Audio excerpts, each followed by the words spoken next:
The multiverse just expanded. MissedThePart Productions is now on Ko-fi, our new hub where you can help build universes. Pay what you want for custom what-if stories, fund new series, collect signed storylines, and unlock exclusive rewards.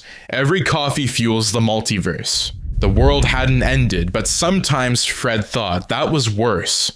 The shattered shell of the transit station still stood. A ruin half buried in ash and bone, lit only by flickering embers from the rift gate's detonation. The crater pulsed faintly beneath the surface like a wound that refused to close. And though the Scooby Gang had driven away from it, leaving behind the twisted remnants of Dr. Edward Richtoffen's plan, none of them felt like they had won. Velma's eyes stayed on her datapad every night, fingers twitching across fractured readouts of multiversal decay. She rarely slept. She spoke in broken strings of numbers and theory now, not in fear, but in obsession. Fred kept a journal. Misty said he needed a way to stay sane after what they'd seen. The undead, the dimensional bleed, the hallucinations, the whispering versions of themselves. Daphne, who'd always been brave, now flinched at silence. Shaggy barely touched his food. Scooby didn't bark anymore after they'd teamed up with Misty, Marlton, Russman, and Stuhlinger to destroy the Rift Gate, collapsing Richtoffen's twisted ether channel and vaporizing the undead army it fed. The survivors split. They had no real choice. There were other threats, other coordinates. The war hadn't ended, it had just scattered, but the gang didn't return to mysteries, not like before. No haunted amusement parks. No men in rubber masks, only echoes, and silence, and dread. For a few weeks things were still. No more undead. No voices in Stullinger's head.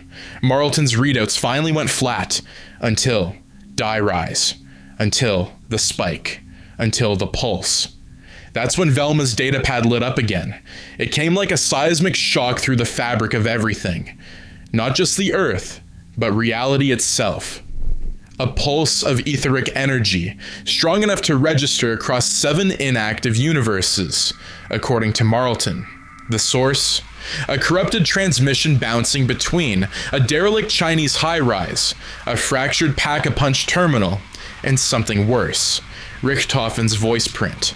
But it wasn't a live signal, it was a memory, a recorded fragment of his mind, embedded like rot in the multiverse. And it was waking up. There was no doubt. The rift wasn't gone. It was remembering itself. Now, the gang was on the road again. What little road remained. The mystery machine had been welded with scavenged armor plating and ran on a jury-rigged fuel cell Marlton designed from zombie tech. The sky above wasn't blue anymore. It was static. The stars were all wrong. Fred drove. Daphne rode shotgun, one hand always near her revolver. In the back, Shaggy stared at the floor, clutching his upgraded rifle like a lifeline. Scooby curled against him, quiet, changed. Velma's eyes hadn't left her screen in 2 days. Richtofen created fallback vaults, she muttered. Echo chambers. Partial backups of his consciousness, scattered across dimensions in case the ether gate failed. He was ready for failure.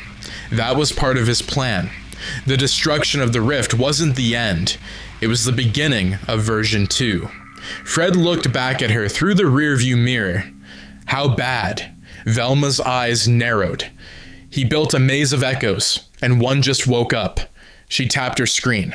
A 3-dimensional model spun into view. A tower crumbling into fog. The name blinked red beneath it, Die Rise. A long silence followed. Then Scooby growled low. Shaggy swallowed hard. Like, zoinks, we're doing this again, huh? Fred shifted gears.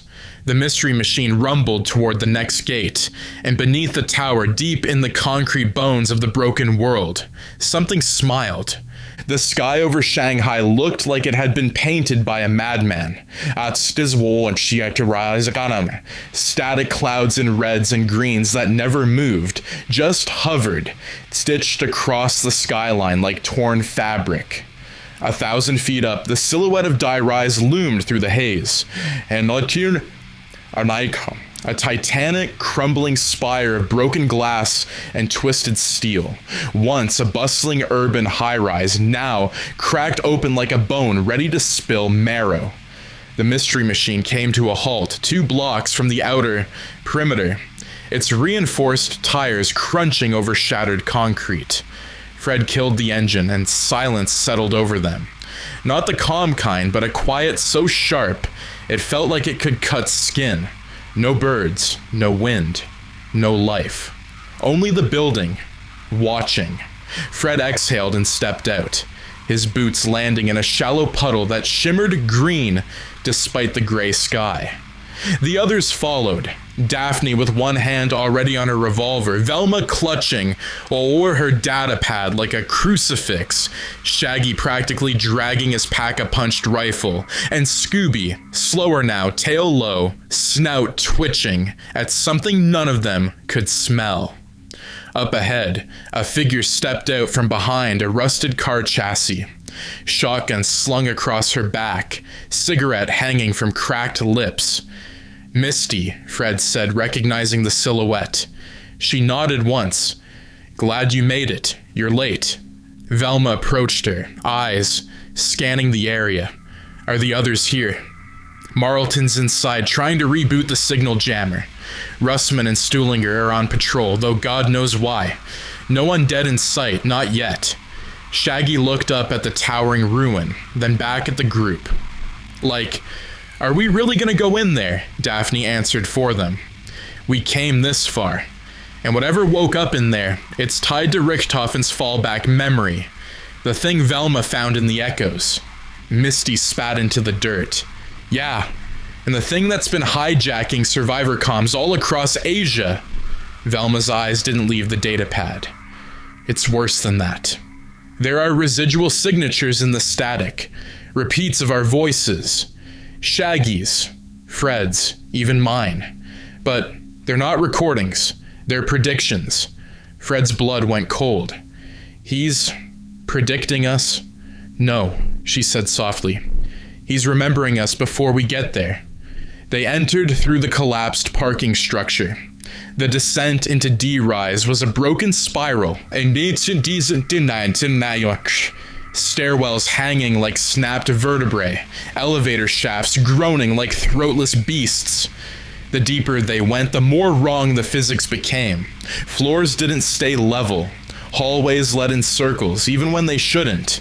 Gravity twitched. Scooby floated for a second, then slammed to the ground. In the center of an open atrium, Marlton stood at a gutted server rack, wires draped around his shoulders like a preacher in mourning. He didn't look up. Velma knelt beside him. "Any progress?" Marlton spoke in a rasp. "The signal's recursive. Whatever's broadcasting from this tower is pulling from us, feeding on thought patterns. I think it's a brainprint network." Fred looked around at the walls, where red graffiti bled through the concrete. Glyphs that looked eerily similar to pack-a-punch runes, but corrupted. Symbols that shifted when you weren't watching. "They're building another rift," Velma whispered, "right under us." "Or," Marlton muttered, "they're waiting for us to finish building it." They set up a temporary safe zone on the 14th floor. Shaggy and Scooby found what might have once been a break room, now just a room full of broken glass and claw marks in the walls. Misty reinforced the windows with planks from rotted desks. Daphne cleaned her revolver while Fred mapped out a floor plan with Velma's help. Though each time they marked a stairwell, it seemed to move when they blinked. By nightfall, the building was breathing. They could all feel it. Russman never came back from patrol. The next day, the first horde came, but it wasn't a wave. It was whispers first. Shaggy heard them in the walls. Scooby barked at his own shadow. Then came the screams, high, shrill, human. Except they didn't echo like normal sound. They vibrated the bones. The undead crawled out of the broken ceiling panels like spiders, their eyes glowing with inverted fire. And these weren't normal zombies. Their bodies flickered with echo light, limbs trailing glitch energy as if pulled in from other versions of themselves. One of them had Fred's face, another had a torn ascot, a third wore a fractured Mystery Inc. logo. Misty and Daphne opened fire. The fight was brutal, messy, silent. The zombies didn't groan, they didn't moan. They simply stared and charged, like puppets yanked on a string. Velma screamed from the back line. "They're testing our reactions. This is a memory simulation." "Whose memory?" Fred shouted, unloading his SMG into a former medic with. Marlton's name tag. Velma's voice cracked. Richtoffen's. The horde retreated after 20 minutes of blood, fire, and fury. Scooby lay wounded but breathing, Shaggy cradling him in the corner. Fred's arm was gashed. Daphne's hands shook. In the silence that followed, Misty leaned in and said what no one else wanted to. "They're not just attacking us, they're learning us." Fred looked to Velma. She nodded grimly. "The Echo Rift is almost ready." And beneath them, buried in the glass and steel bones of Die Rise, the heartbeat of Richtoffen's memory grew louder. It started with the mirrors. Velma was the first to notice. Each shattered pane in the High Rise's upper levels didn't reflect reality. Not quite. The angle was always wrong, as if they were showing different rooms, other versions of the tower, rooms with different lighting, with walls where none should be, with people standing where no one stood. One mirror showed her older, bloodier, missing a hand. Another showed Fred, dead-eyed, holding Daphne's revolver. They found the breach on floor 27, a server room half consumed by rot, pulsing with blue-green static. Misty kicked down the locked door, only for the entire room to ripple like water. Then the hum began, high-pitched, mechanical, constant. Velma and Marlton scanned it simultaneously, eyes wide. "A memory sphere," Marlton whispered. "One of Richtoffen's backup nodes." Velma corrected him, grimly. "The node. This is where he stored his mind after the original gate fell. This entire building, it's not just a structure, it's a neural receiver. He built this place to become him." Fred unslung his gun. "So what happens if it finishes booting?" Velma met his eyes. "Then the tower is Ricktofen." And somewhere below them, the echo chamber powered up. The gang, now fully armed and re-geared using corrupted pack-a-punch devices scattered through the tower, descend to the sub-basement. A once concealed R&D lab twisted by dimensional interference. Everything is wrong here. Walls bleed in reverse, lights flicker in Morse code. Zombies crawl through solid metal, glitching as they move. They don't roar. They recite things, fragments of memories, lines from past mysteries, even quotes the gang never said aloud. "Jinkies, it's your fault. You left us in the van. Raggy, why didn't you run?" Shaggy nearly breaks. In the chamber's heart, a cracked control core surrounded by cocoons. Grotesque, ether-charged memory pods. Velma opens one, inside herself, pale, cold, eyes stitched open. Wearing a lab coat from a timeline where she never joined the gang, where she worked for Richtofen. The others are forced to confront dead or twisted versions of themselves. Fred, leader of a version of the gang that hunted other survivors for food. Daphne, a cold resistance sniper, emotionless and empty. Shaggy, fused with Scooby in some Cronenberg nightmare, still breathing. Scooby turned feral, barking words in Richtoffen's voice. They fight these echo versions in a silent combat simulation, the chamber glitching and twisting reality mid-battle. Walls turn upside down. Weapons malfunction unless wielded with emotional clarity. Daphne nearly dies, distracted by seeing a zombified Scrappy-Doo, who whispers, "You always said I was annoying. Now I'm the last voice you'll ever hear." At the simulation's center, the heart node, the neural archive holding Richtoffen's consciousness, it pulses like a brain, a literal remnant of Richtoffen's mind, encased in tech, still aware. Velma and Marlton interface with it, only to discover Richtofen didn't just back himself up. He copied every version of the gang across the multiverse. Their souls are trapped in this maze. "This whole tower isn't just a backup," Velma whispers. "It's a prison, and the longer they stay inside, the more they're duplicated." Daphne begins glitching. Scooby forgets his name. Shaggy's eyes go white for a second. They realize they're being digitally overwritten, and must destroy the node before they become echoes themselves.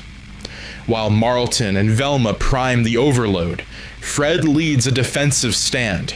Misty takes the lower floor, fighting dozens of corrupted zombies rising from memory pits. Daphne lays charges along the power lines. Shaggy stays with Scooby as he begins to fade, whispering to him through the static, trying to anchor him with old memories. "Remember the haunted amusement park, Scoob? Remember the sandwiches? Please, buddy, don't forget me," Scooby howls, and the node screams back. The overload completes, and the entire simulation begins to collapse in real time, floors folding inward, gravity tearing sideways. They escape through a dying corridor just as the chamber implodes into itself, shredding Richtoffen's memory code and ending the loop. Or so they think. A broken monitor blinks. One word types across the black screen. "Transfer complete." And somewhere deeper beneath Die Rise, a server core awakens. Act 3, Richtofen Prime. There was no way up, only down. After the collapse of the echo chamber, the gang should have escaped. Should have turned back. But the stairs behind them were gone, devoured. The elevator shafts hummed with black energy. The hallways they'd cleared rewrote themselves when they weren't looking. Even the exit signs blinked in a different language now. German, ancient, unreadable. The only way forward pulsed beneath their feet, through a tunnel that didn't exist before. Shifting steel, ancient wires, coils of cables that throbbed like veins. This wasn't a passage, it was a thought, etched into the bones of the building. A final, dying scream from the mind that once ruled the undead. Richtofen hadn't just uploaded himself, he built this tower as a sarcophagus for his mind, and now it was waking up. The tower's walls began to hum, an inaudible frequency that vibrated teeth and thoughts alike. Every corner of Die Rise seemed to exhale at once. Marlton muttered to himself, tracing glyphs carved into steel with blood. Velma didn't speak. Her datapad was hot in her hands. As they descended deeper into the vault, the lights grew softer, more organic. Shapes moved inside the walls, flickering like old memories trying to breathe. Some of them were familiar. Too familiar. Fred saw himself, aged, alone, buried beneath debris. Daphne reached for a reflection that wasn't hers. Velma passed a doorway and locked eyes with her own corpse. Shaggy stopped in front of a vision of Scooby, distorted, human-shaped, wearing a mask made of fur. None of it was real, but it was all happening. Then the hallway ended, and the vault opened.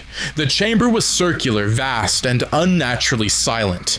Every step echoed backward, as if the room was rehearsing their arrival before they made it. At the center stood something shaped like a man, but taller, sharper, breathing in static, Richtofen Prime. His body was translucent, flickering with faces beneath the skin. Some theirs, some strangers. His eyes were white voids, burning without flame. He wore no armor. He held no weapon. He didn't need to. He smiled. Ah, Scooby snacks. Right on time. The voice was layered, not just Richtofen, but all of them. Every voice in the room, spoken simultaneously. Mocking, remembering, feeding. Daphne raised her revolver. Misty didn't hesitate, shotgun cocked, Fred flanked right. Velma stared ahead, eyes narrowing. Richtofen didn't move, he just kept smiling. Then the walls split open. The first wave wasn't zombies, it was something worse. Copies. Fractured echoes of the gang pulled from corrupted timelines and fractured simulations. Each one wore their face. Slightly off. Slightly broken. Eyes too wide. Skin too thin. Movements that didn't match reality. Fred fought a version of himself that never blinked. Daphne faced one who screamed her name like a song. Velma's duplicate bled ink. Shaggy stood frozen as an echo of Scooby walked toward him, wearing a collar that whispered, "You let me die." They fought through the storm of their own ghosts. Richtofen watched, laughing, not from amusement, from absorption. Every action they took fed the loop. Every fear gave him strength. Velma screamed over the gunfire. He's still tethered to the echo node. We can overload it. Marlton was already at the terminal, sparks flying from his gloves. He's rewriting us live. If we don't cut the loop, we'll all be absorbed. Fred pulled the pin on a grenade. Can we blow it up or not? It needs a key, Velma shouted. Then Scooby stepped forward. He barked once. Not playful, not scared, final. Shaggy tried to stop him. Don't, man. Don't leave me again. Scooby didn't look back. He leapt into Richtofen's chest, claws sinking into the pulsing core beneath the skin of the god. And everything turned white. The chamber screamed. Richtofen's form shattered, light pouring from his eyes, mouth, chest. The copies collapsed into ash mid-motion. The walls of the tower folded in on themselves like a dying star. Marlton finished the sequence. Daphne pressed the detonator. Fred carried Shaggy, who was still calling out for Scoob through the roar. Somewhere inside the light, something ancient was dying, and it sounded like them. Morning broke over the skyline. The tower was gone, not destroyed, erased, as if it had never been there. Where once the heart of Richtofen pulsed, there was now only dust and sky. The gang lay among the rubble, coughing, bleeding, alive. Fred's arm was broken. Daphne's revolver was empty. Misty sat quietly nearby, her shotgun rusting beside her boots. Marlton was gone. Shaggy knelt beside Scooby's body. It hadn't vanished in the explosion. He was there, real, cold, still wearing the collar. Velma didn't speak. She only looked at her datapad, which now displayed a flat line. No signals, no frequencies, no interference. It was over. But no one smiled. They buried Scooby under what was left of the mystery machine. Shaggy carved a name into the metal. Friend, hero, pack leader. The gang sat in silence. No jokes, no mysteries. Just memory, darkness, then static. A flicker of blue light, a command prompt blinking in the void. Richtofen .backup_03, initialized location. Buried awaiting players. Laughter, a bark, then silence.